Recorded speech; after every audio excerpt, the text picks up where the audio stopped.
You've always dreamed of launching a business. It's why you want to be a CA. Fast forward 7 years later, you finally do it.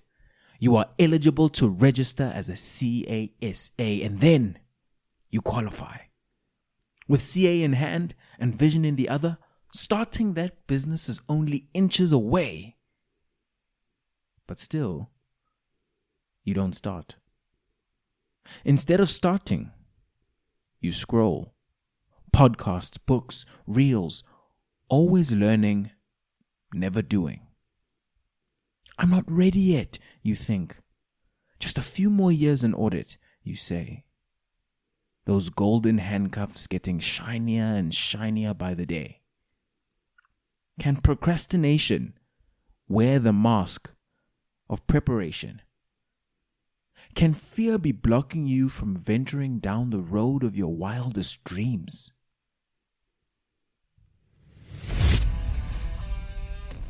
We are joined by Daneel Steinmann, founder of Old School, South Africa's premier leisurewear and aspirational supporters brand, CASA, and SAICA Top35under35 winner of the Impact category for 2024. We chat about all things business, entrepreneurship, and old school. We also chat about why you shouldn't just do what you're passionate about, how he was involved in starting up a new company in his articles, finding your values and strengths in your professional career, the significance of simplified reporting in business, hiring lessons for founders and business owners, Africa's entrepreneurial potential, the power of compound execution, turning a lawsuit from SA Rugby into a bustling partnership, the importance of proof for persistence, and, of course, more. Guys, this one, absolute fire, and I hope you enjoy. My travelers on the road to CASA. Happy Freedom Day! 27 April. Yes, it is today. It's also my dad's birthday. Shout out to him. Happy birthday, Dada. Guys, I wanted to just speak to Freedom Day and draw us to the memory that is our emancipation, our independence as a country, our new South Africa. On a sort of sad note, I saw this one thought the other day around paper rights. And when we think about our Constitution, which was enacted in 1994, Freedom Day, effectively, a lot of our constitutional rights are paper rights, i.e., they don't actually exist in real life. You have a right to basic education, but there aren't enough teachers, no schools. You have a right to access healthcare, but hospitals are understaffed, underfunded, and overcrowded. Now, I actually don't say this to be somber, to dampen moods, but I think 27 April is just drawing my mind to the possibilities that we have in South Africa, the real opportunities to solve problems, to turn paper rights into real rights. Not enough schools? Let's build more. Not enough teachers? Let's train them. Not enough hospitals? Let's find a way to make sure that there is one. That is problem solving. That's entrepreneurship. Entrepreneurship is a problem-solving game. It is about finding things that don't work or finding things that are not satisfied and making sure that we fix it and we fill those gaps and we satisfy those people. And I feel like truly it is such a hopeful time for us. As I think back to 94, we have an unprecedented era where we have the smartest people we've ever had in our entire country right here, right now, we really do have everything it takes to turn it around. Yes, there's doom, there's gloom, but man, I can't help but be hopeful because there are people like you aspiring to become difference makers, aspiring to become valuable contributors to society. So I have so much hope, man. And if you're an aspiring entrepreneur as well, man, are you going to enjoy this episode coming up today? Dan has incredible insights, an incredible perspective. His story is just so incredible from an entrepreneurial perspective, but also from a South African perspective. He's going to show you just how possible it is to create those opportunities and tap into those possibilities that we have before us. With that, guys, I hope you enjoy this episode. Happy Freedom Day, and onto the show.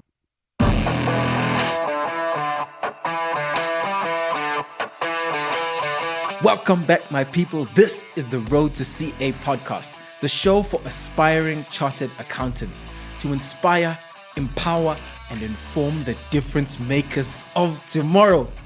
Guys, today we're joined by a green and gold-blooded entrepreneur. But you might not know him. You might know him though. Old School. Have you ever heard of it? Okay, maybe not. But maybe you know a guy named Dricus du Plessis? Okay, maybe not. Well, Old School they've partnered with Dricus, who is UFC middleweight world champion as of this recording. Of course, fingers crossed for 9 February. Okay, now. Do you know the Springboks? Oh, goodness. If you don't know the Springboks, now there's no saving you. Old School has recently just partnered with the Springboks even. And Old School is the brand behind the most quality and iconic aspirational supporters wear and leisure wear in the country at the moment, and one day soon Africa. We're joined by the founder of Old School, guys. Yes, he is a CA, but not just any CA though. He is a 2024 SAICA Top 35under35 finalist, winner of the impact category through his incredible work being done there at Old School. Most importantly, he's a lover of wines, a lover of sports, and all things startups and business. He's still hungry, he's still thriving and striving. We are joined by Daneel Steinmann. Dan, how are you, man? Man, thank you so much for having me. It's so good being here and just having a good discussion with you. And thanks for the kind words. True words, Dan. I have to add that. It's not like I lie at all in any of my intros. And I'm so excited about this conversation because many aspiring CAs are aspiring entrepreneurs. And what your story is really going to show us is that you don't have to be. You can be an entrepreneur. Even as you are developing. You don't have to drop your studies or start a huge venture, but you can start really putting that hunger into something. Express yourself. And I think your story and your perspective is just a great example of that. Let's go back. Rewind to when the whole CA thing began for you.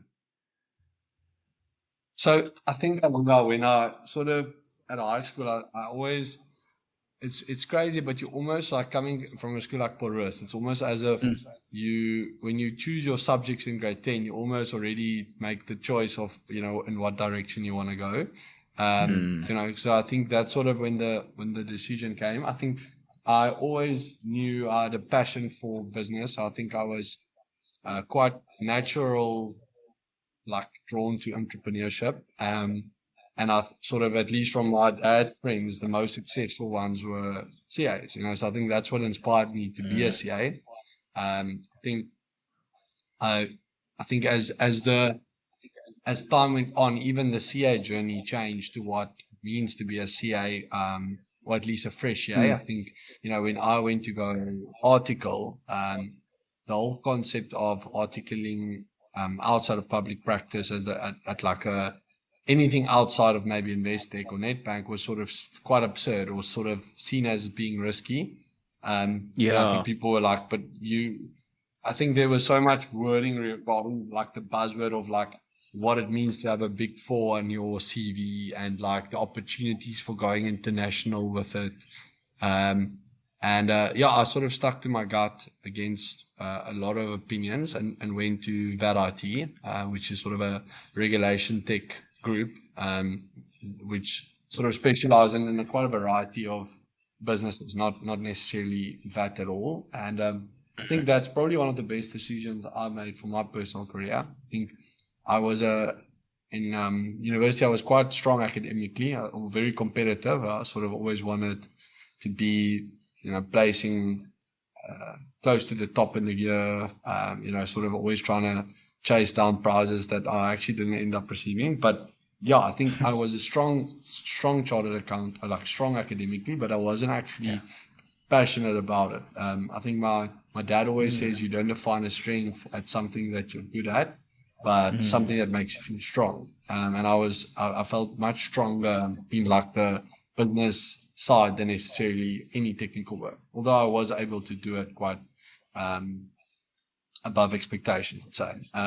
VAT-IT was a great learning curve for me. I think it's almost like playing Monopoly for business, so you got to play it without your own cash on the line. I had a lot of learnings. I think a lot of good learnings, but also took away of what I didn't like. I think it sort of equipped me quite well to ensure that the culture we create at Old School and what we stand for and how we do things are a bit different, so that we are able to, sort of nurture and keep great talented people. That's sort of been the journey. And I only qualified in end of 2024 theoretically. I got quite early, luckily, sign off. And it's been sort of about a 16 to 18 month period full time in Old School, and I haven't looked back. Sure. I want to zero in on that quote from your father. I think it's an incredible one. A strength is what makes you feel strong. So yes. that sort of reminds me of a little bit of this conversation of passion, which I think is just too obscure. Yeah. I don't think the word passion is a nice word that we use, but I'm thinking more of there is what you're good at, but then there's also what you value, right? Yes. And you mentioned how in VAT-IT you got to know more of what you didn't like. Yes. So I read this book in 2023. I think it's a book that every single aspiring professional should read, called Managing Oneself by Peter Drucker. Basically, it's about how to lead your life as a knowledge worker, right? And the first 3 questions that no one asks entering the professional world that are crucial are: what are your strengths? What are your values? And how do you work? I want to ask you on in terms of the balance between that what you are good at and what makes you feel strong. I want to ask you, like, what do you think? Because I don't think it's all about what makes you feel strong. Yes. You know what I'm saying? Yeah. Yes. So where's the balance? I think if you go look at the core line of it, I think it's almost more pointed towards areas where you're already good at. So I don't think you should do something that you're only passionate about. I think it's a dumb idea. I think there's a lot of people that wants to go do something, but they're either not great at it, or there's not a commercial upside in it. And I think there's just as I said, what I've said now, the other thing you need to realize is that most people enjoy what they do if they become incredibly great at what they do. Like, most people find joy in the art of becoming really great at something and succeeding. But what I think what the quote more refers to is to areas where you are already good. So, I think to put it in perspective is like, I cum laude my degree, but I'm don't feel strong in audit. I'm good at it, but it drained me, right? So I think in that sense, that quote applies, because you don't want to go do something where you are good and it drains you, right? Because that's that won't last, right? I think it's actually counterintuitive, but I think you have to actually be able to become good at something to do it, because otherwise you aren't going to be adding value to it, right? So I think that question more, and I was privileged to be quite multifaceted in a few things that I performed in well, but I think like it's more deliberately asking yourself, where you want to stay on in your career, and areas where you are considering between two things, is to ask what makes you feel strongest, what gives you that nachas or that empowerment when you do it and you enjoy it. But it's a good point you made about you got to do where your values are as well. How would you apply? Like, how did you look at those three questions that you asked? Like, what example, like, do you have to use, for instance? So, in terms of strengths, I think you've cracked it down. What are you good at? That's basically it. Because, and you mentioned it, if you don't do what you're good at, you're not adding the most value you can to society. Yes. Like Draka actually argues that it's a societal responsibility, that first question, because, like counterintuitively, we're always like, focus on your weaknesses.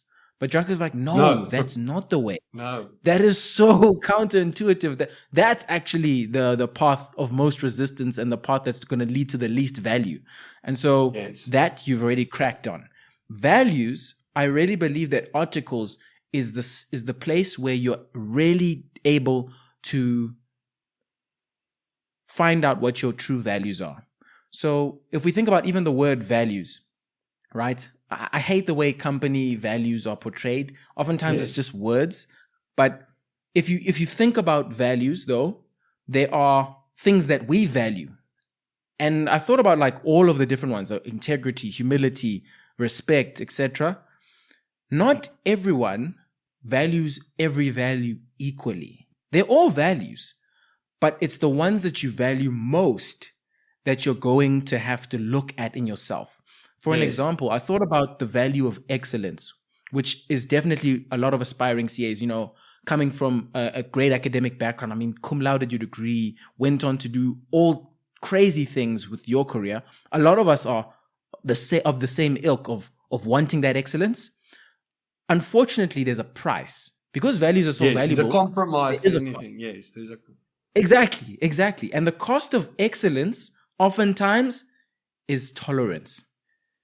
You cannot tolerate anything less, or I guess that gets a little bit toxic, but you don't tolerate, for yourself at least, less than excellent. That's how you feel. And so you're not going to be this person that says, no, I am myself, self-acceptance, a lot of the what happens on online, like you hear all of that woo-woo sort of, love yourself type of conversation. Yes, that's for people who value tolerance, but in excellence, there really is no space for that. So in my mind, articles is that first time where you get to really see what are your values. But the problem that people have is that they never start asking even before they get there. So I think you have to ask what are your values before you get to the firm, so that at least you're testing out what are your values in the right environments, the environments where you won't be working against your true self. So for an example, if you really value structure, if organization and just box, like clear-cut thinking is something that you value, don't go to a huge corporate that's very, very stiff and that's very bureaucratic, right? No, those are things that people value, So, but that's the type of question you need to ask before. How do you work? I think you only experience that at a firm, and you'll find that out. Like you, for an example, you found out, I'm sure, about a lot of the ways that you are going to be a leader. I mean, in fact, let's actually quickly go into your experience at VAT-IT, which is incredible, starting up that one company. Can you walk us through the whole story? So I actually and I think this is a very good point for people to sort of recognize, is in the first 2 weeks that I was at the company, literally as a first year, the CEO had like a meeting with us, just to sort of sort of share vision and like what he stands for and like leadership meeting, and they included all the tops into it. And I think afterwards he sort of mentioned a lot of things, or his opinions on things. And then he sort of under his breath at the end of it said, but yeah, I mean, I'd love to hear from you guys. And if you ever have any questions or don't agree with me, let me know. And I actually took it like to heart, because he said, like, send me a mail. And I sort of went and like before ChatGPT, but I sort of drafted this mail being like, you say you don't read books. I disagree with you. I've read how could you not learn something from good to great? Like, how can't you but not in a like in a well copyrighted way where I was sort of pointing out things that I didn't agree with him. I sort of just almost bounced topics that he mentioned, wanted to have further explanation of it, and I just sort of, the meeting was at 12 on a Friday, and again, I work for a Jewish tech company, so the Sabbath starts at like 5 or 6. You can't send anything after that. And then like spend an hour and a half on that, boom, and I send it through, because again, like he asked for it. So I was sort of, it's a no-brainer to do. And I think he then replied and said I must come see him. When you go see him, told him I've done a week of like fin control. It's very boring. This is not what I signed up for, my articles. He laughed, pointed me to like a small room and said, these people are going to help start a new business in the group. I'll tell your article manager you're moving. So my only theoretical real rotation was 2 weeks into my articles, where I rotated into sort of this sort of R&D space where we're going to build out an e-commerce vertical within the group under a few very, very smart chartered accountants. I remember sitting there and like 3 of the 4 in the room was number 1 in ITC or APC, and I thought, like, Sure. There's only 10 in the last 10 years that was number 1. Sure. How is 3 of them sitting here next to me, you know? Sure. So, but it was a very cool opportunity learning from, and I was young, so it's not, not like probably 4, 5, 6 years older.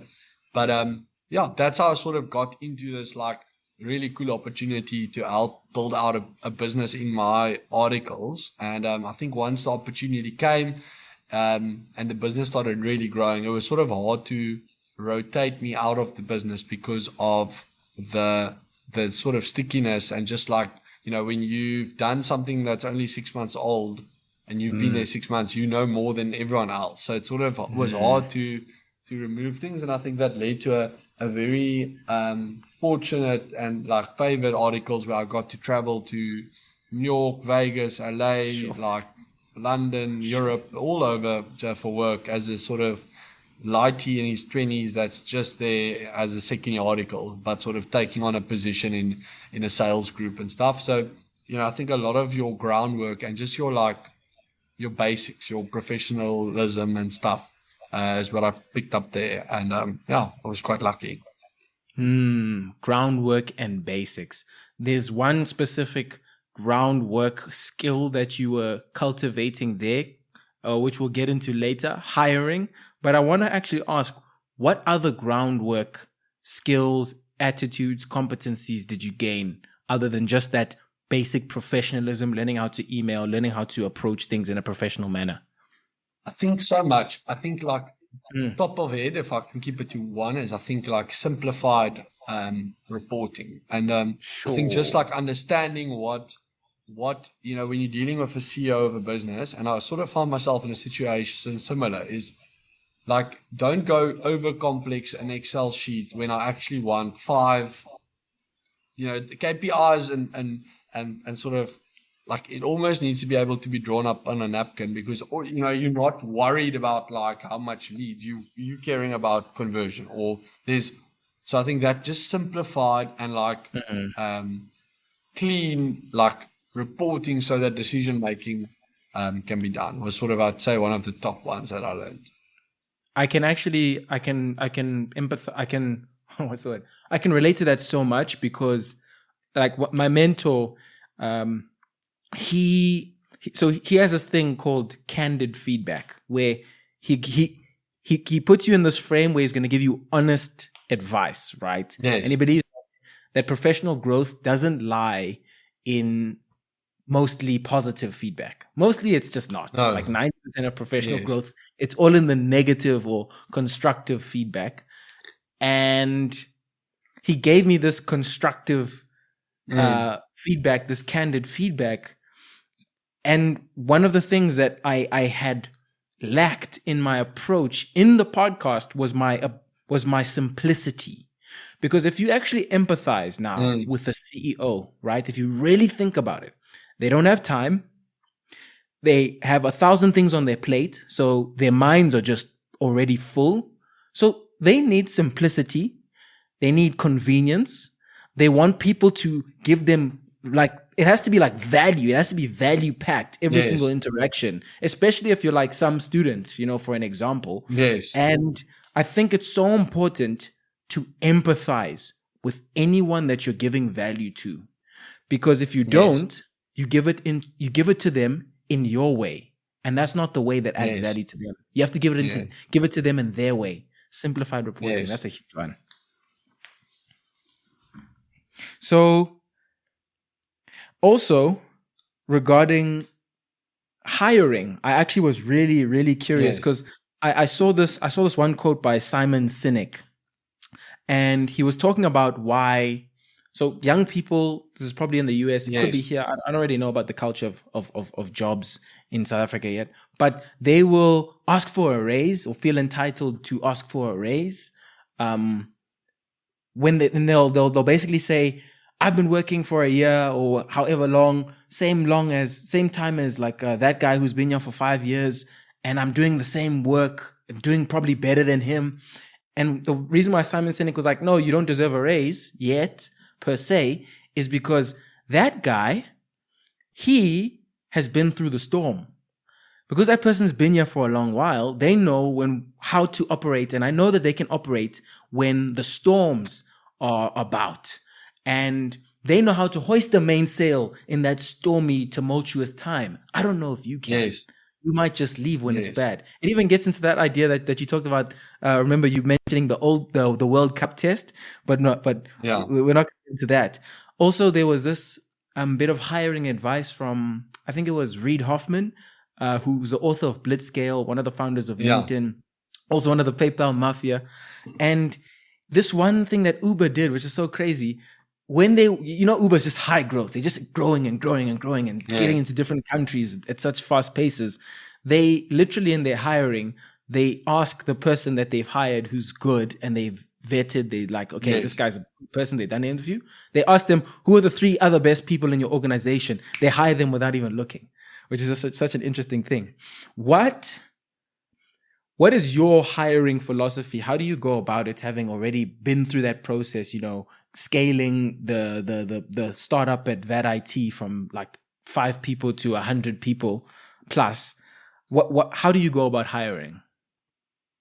I think it's such an important topic, and it's so important to be so careful, because when you need someone the most, is when you are going to romanticize candidates the most for a role, because you really want that person to fit in, because you need someone.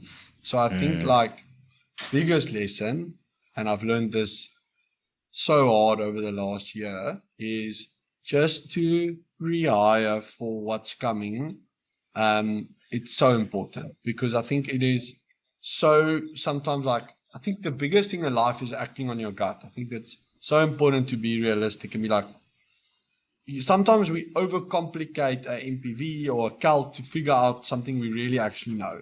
We know, and I think that's where, for me, I think where you can, to try, just try realizing hiring maybe a little bit sooner than needed. A big lesson. I think I've seen it happening in the last, I'm saying this, yet I've also managed to flop it this last year. So it's not as if I'm an expert in this front, but I think it's important.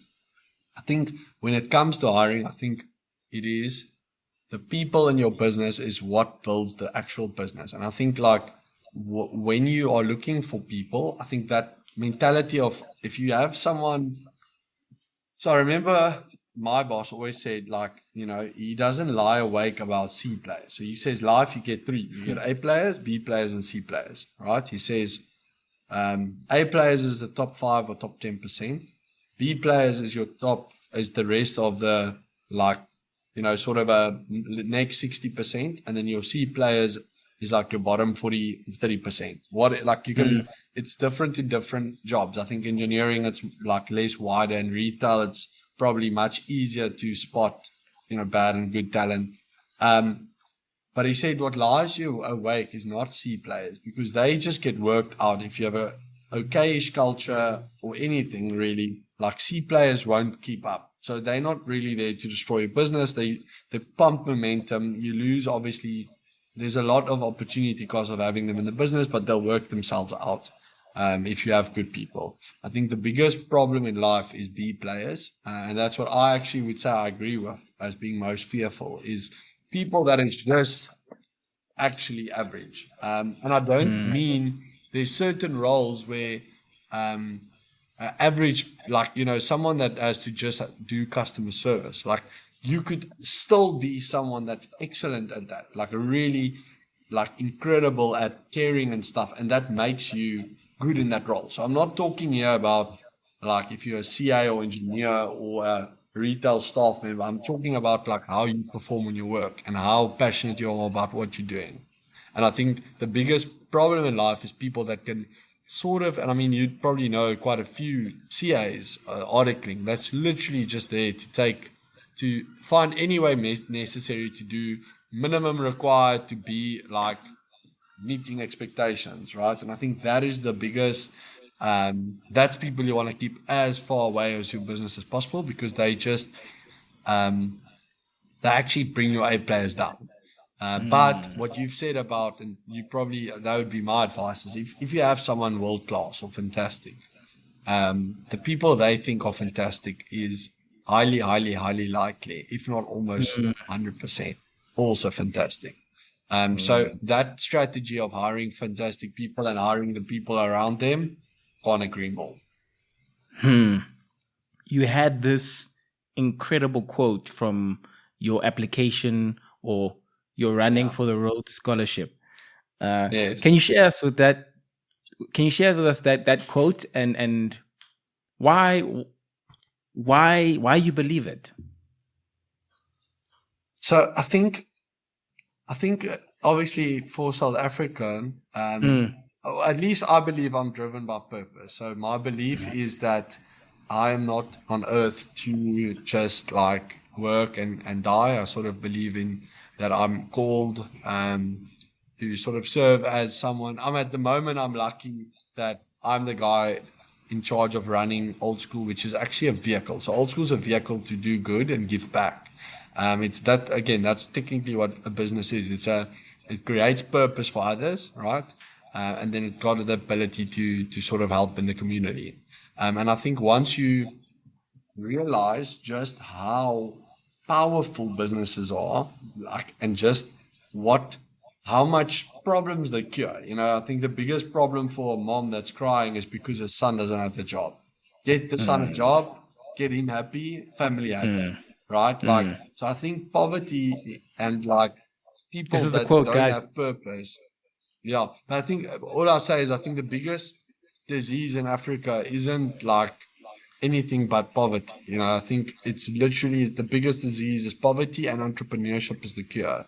It is, and I think it's the more I see just what a great economy we actually have and how much opportunities they have, the more I realize, like, you know, I think having worked abroad and sort of seen a lot, I think it's so important to realize that half of the CAs and engineers, if not more, is flooding over to the UK or the Netherlands to sort of go and get a golden passport, or just to try and get life experience or save money. And I think if there was ever a time to do entrepreneurship in South Africa, you know, half of your peers left, like, if not more. And they're usually which is weird, it's they're like quite the top performing ones that are leaving as well, right? So it sort of leaves you over with really much more opportunities to, be in business because the sort of percentage of intellectual capital that are moving abroad is getting higher, which means your chances of building a business more likely to succeed. I really love that, man, because I think I'm also a big believer that even when your purpose, you say you're purpose driven, but I also think everyone else is, and that person that you mentioned, that example, who didn't have the job, that's a person without purpose. A job gives purpose.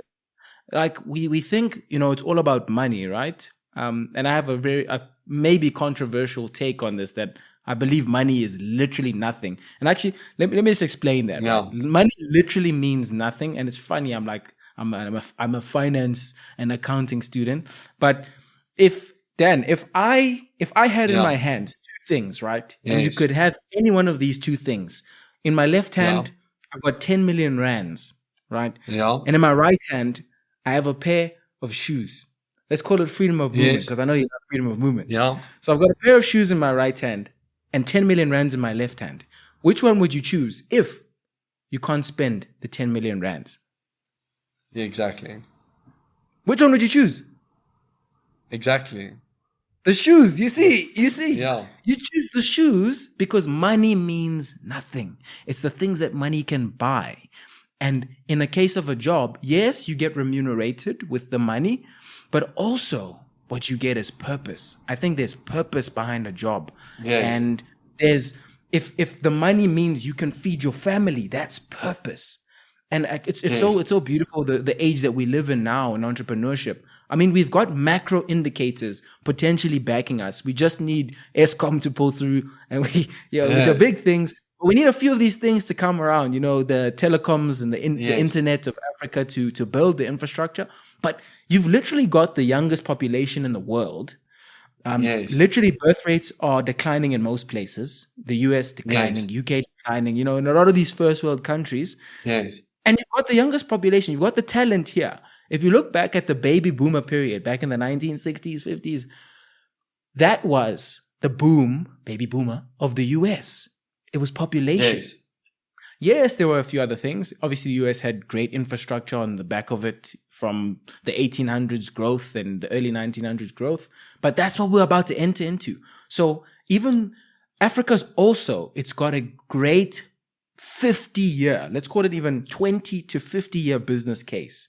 So if you're an investor, if Africa can let's look at South Africa, guys. If South Africa can get that infrastructure thing down, like this is where you want to have your chips.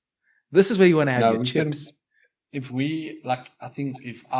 that alliance party can just keep growing, and I think if we can if we can have an ethical government making just the tax money use case to our best of our advantage, we've got so much to do. And I think people that want to see the half glass empty, you can go anywhere else and go see the glass half empty, because I think there's a glass half full. Yeah, look at.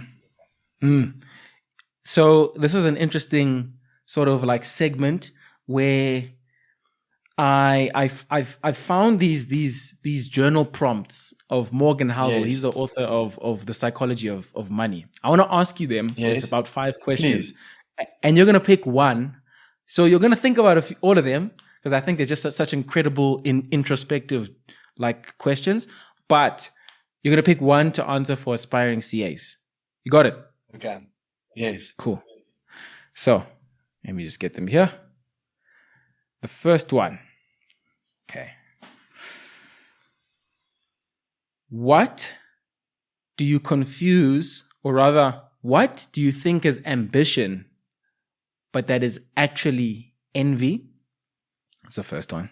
It's a bit of a tough one. Don't think you're going to share that one. It's a bit of a hard one. That's the first one. What do you believe the most with the least amount of evidence of it being true? Who has the right answer, but you ignore because they're a bad communicator? What is partially true, but you believe in it so absolutely and take it so seriously that you've turned it into a dangerous belief? And the last one, what do you think is a universal truth, but is actually just a norm unique to your own culture? So I must just go with that the first one that resonates, like, is that how it works? Okay. Exactly. I think the one you said, the one that you think that I believe so much that it's almost detrimental, it's the second last one. What's that? Just reread the second last one. No, not that one. What is partially true, but you believe it so absolutely and take it so seriously that you've turned it into a dangerous belief? I think I believe compound execution, Sure. like, has such a ripple effect on your growth as a business or in personal life or in anything, just because I sort of compare it to compound interest. And I think, like, I mean, anyone that looks at that would know what a wonderful curve that is, and just actually what the difference in the like present value or the future value is depending on where you stop, right? And I think with compound execution, I take it sometimes maybe so at heart that I'm so, I wouldn't say rushed, but so execution driven and so purpose driven, and I sort of created a culture around that we probably don't take enough time to breathe, because I'm so obsessed with the fact that I believe, like, making decisions, growing, like doing things now compared to doing them in September feels to me like an eternity, not like 8 months, if I can put it that way. Sure. That gets into an idea that I mentioned the book earlier. Stephen Bartlett wrote in his book, The Diary of a CEO, 33 Laws of Business and Life. These guys they're tired of me quoting this book.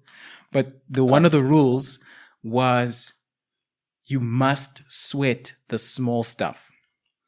Yes. So he mentioned how in one of his videos, at his company, it's so incredible. At the Diary of a CEO, what the level of meticulousness and attention to detail that he has in his organization is such that in the bathroom, when they replace the air freshener that's there, they celebrate that and they have like a little ceremony for the person who replaced the air freshener, in the bathroom.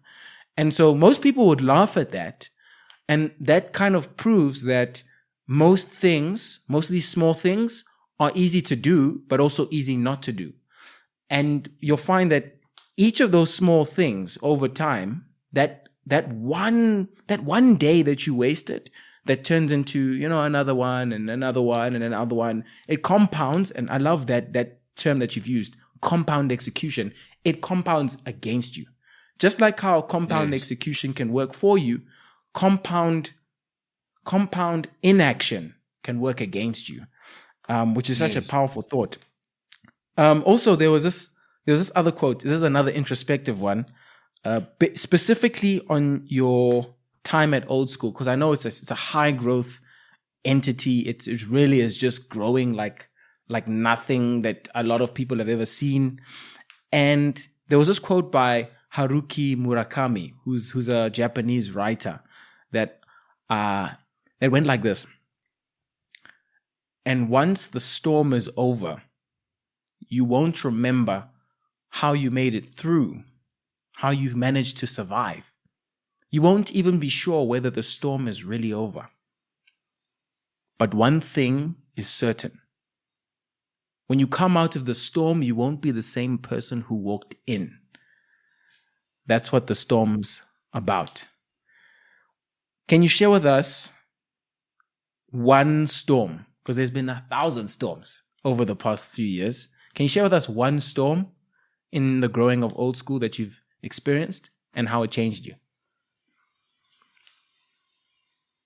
So I think the one that was obviously the most noticeable was when last year we were about to open our like first flagship store at Stellies, and you know, we got a letter from SA Rugby to say, you know, we are actually suing you for infringement and sort of don't really open your doors type of mentality. And I think like, you know, we just spent close to 2 million on just the shop front at Stellies because we wanted to be like epic, and you know, it's a lot of money for us to just sort of sit and be like, oh wait, we've got another 8 kiosks that's also opening in the next month that we already paid or like, you know, we already invoiced for. We, you know, we can't really back down.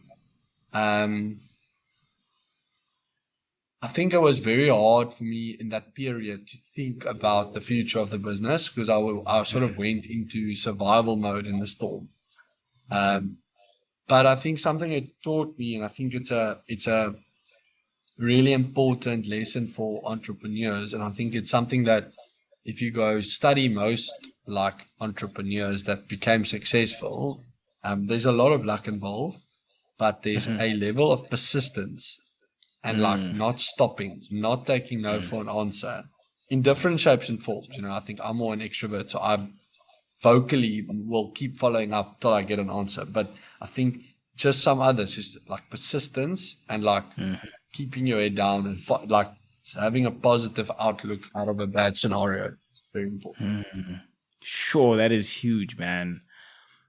I would argue though that that's not a very new lesson for you. So persistence, I have a theory that persistence is it's definitely I think a key to all success in life. There's no such thing as a truly successful person who hasn't persisted through all those no's, all that rejection, all those setbacks. I don't think anyone who's successful doesn't have that. But my theory is that those people have evidence that their persistence will lead to success. They have the evidence, it's written in them. They believe it. And in other words, most people don't believe, they don't have the intrinsic belief that their persistence will lead to success. And this is my theory. And that's why they don't go past the first no. And so, which actually gets into another question that I wanted to ask. What would you say, if you agree with my theory, what would you say was that first confirmation for you in your like, if you can go back to like even your childhood, maybe that was the evidence that when you persisted, this would equal success? Because I know you've experienced that in like your sales job, in your sales experience at Bad IT. I think I'm fortunate to have been like, and I don't think I've got good examples of people that worked with me or in my teams or just in other teams that it developed over time. I think I was actually quite born. I was a very, like, I've never been good at taking no for an answer. So it's hard for me to reflect because it's sort of, since it's one of those things that I have in my DNA. It's like when someone says, don't step over this line, I want to know why, and I want to know, and I might want to do it, or I would want to do it. So I think that is something for me that I've obviously had more, almost more like sort of that it was a natural skill, or I wouldn't even call it skill because sometimes people didn't really see it as a skill, but it is something that I think that's a nurture versus nature, and where the nature argument in that circumstance would take the cake. I hear you. I still have to explore it, although I do think you can change, even though it was nature for you. I think that people can nurture it because I've become. No, I believe you can nurture it. No, I think you have to nurture it. I just think my first example per se is more a nature cause than a nurture, because I didn't have like a turning point. I see. Where I think for you or others, there might have been like wait, they said no, and I asked, and I remembered vividly, and I have conviction now in that. That's more what I'm. No, I hear you hundreds. But in any case, guys, no does not mean never. Just to make that clear. Can we actually also, in closing, or just as a last Yes. thing before we officially close, can we also just walk through your plans for Old School? Because I think it's incredible that, you know, you've turned a suit into a shirt that we can see right there. Guys, am I pointing at it right now? Wait, is it like yeah, there. He's literally now wearing a Springbok branded Old School golf, guys. Like it's amazing that you've managed to turn it into this amazing success. What are the plans now? Because I believe it's you said in a previous podcast that, you know, partnerships can become 1 + 1 = 3. Some can become 1 + 1 = -3 because it just doesn't work. Yes. I think this is 1 + 1 = 1,000. What are your plans now that you can share publicly with us? I think what's quite hard is I think the next step is really like a maturing phase for us, which isn't always the sexy part. You know, it's sort of making sure that we've got the right people and the right seats on the bus and the right systems and the right. So I think there's a lot of consolidating at the moment happening, but with a lot of compounding speed because, you know, we need to keep growing. I think what our long-term view is and our ambition is that I think the supporters narrative to our brand makes association almost a thing that comes easy for us because, you know, just as we sell Bishops and Michael House and St. Andrews and Affie's jerseys now, you know, when you go to the UK and you put a Eton or a St. Paul's logo on it, or, you know, if you start selling Liverpool merch or Manchester United merch, it sort of transcends our brand and we focus on building great product in a licensed space that can be cross-cultural, cross-language barriers, which I think a lot of brands that's growing in South Africa, their scalability to move abroad is hard because your customer base doesn't know your product and you need to first build your brand. Where I think we want to almost focus on building a brand that's known for quality rather than for our like logo, you know. So we almost want to become the premium swing tag brand around association, and I think that's the plan. Is I think it's got a model that we need to perfect in South Africa, because this is our playground. We are fortunate that our brand, Old School, is known here, right? Because people know of us, they know our story, they've known our products. But I think we've taken quite a mentality shift towards what our sort of more long-term ambition is to be a South African-based and operated business with a global footprint of retail and e-commerce. I think if in 3 to 5 years time, Old School doesn't have a wider, sort of dollar or foreign currency revenue than our local side, then I think I would be sad, because I think that's the ambition, is to build a foreign revenue, like rand overhead business in the long run. I think for now it's an incredible, exciting opportunity. And I think it's that sort of focus which needs to be now on our market. And I think we've got such incredible opportunity to build out with the football and rugby side this year. Yeah. So it's sort of all on those focuses.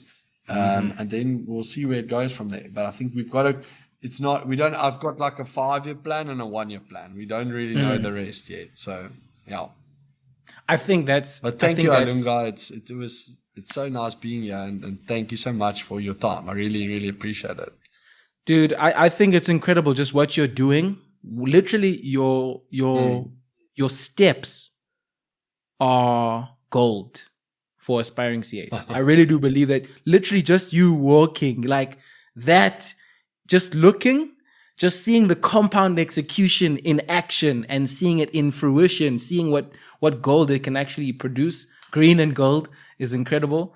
Dan, as a last absolute closing remark, if you could go back to first year, second year, or high school, Dan, what would you tell him?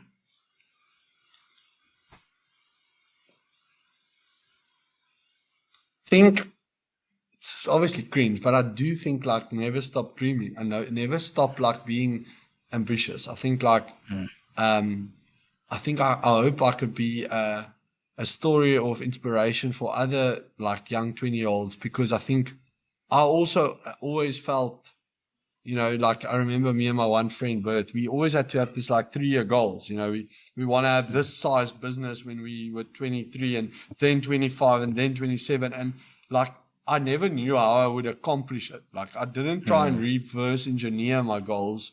I rather just had big, dumb, ambitious goals, and I went for it. And I'm fortunate that it hopefully proves that it's possible. And I think if you work hard and if you're ambitious, and I think it's so important to leverage your network. I think what you're doing with this podcast is a great example of it. But, I think you've got such opportunities, and it's so much easier to give yourself that career and like sort of ladder platform by just taking chances of reaching out. I've never heard of someone that, once they've had a meeting with a CEO or they were part of a meeting, where I promise you, just like taking that initiative and sending feedback or saying thank you, or like just going that extra mile, will differentiate you between the 99 others that are also doing their 8 to 5, but I would just tell them to keep dreaming and never be scared of being bold and like of taking chances. I think your articles is a great time, and your studies are a great time to do like more than one thing. And I think it's an exciting journey. Dream. It's the time when you have the blessing of youth and ambition. You have an unbeatable combination to actually maybe achieve it. So don't stop dreaming, guys. If not already, please, please follow this, subscribe. This will be on YouTube potentially. But yeah, thank you so much, Dan. I hope it does not end, but that it begins in CASA. Daneel, thank you, man. Thank you, Adam. God, appreciate it.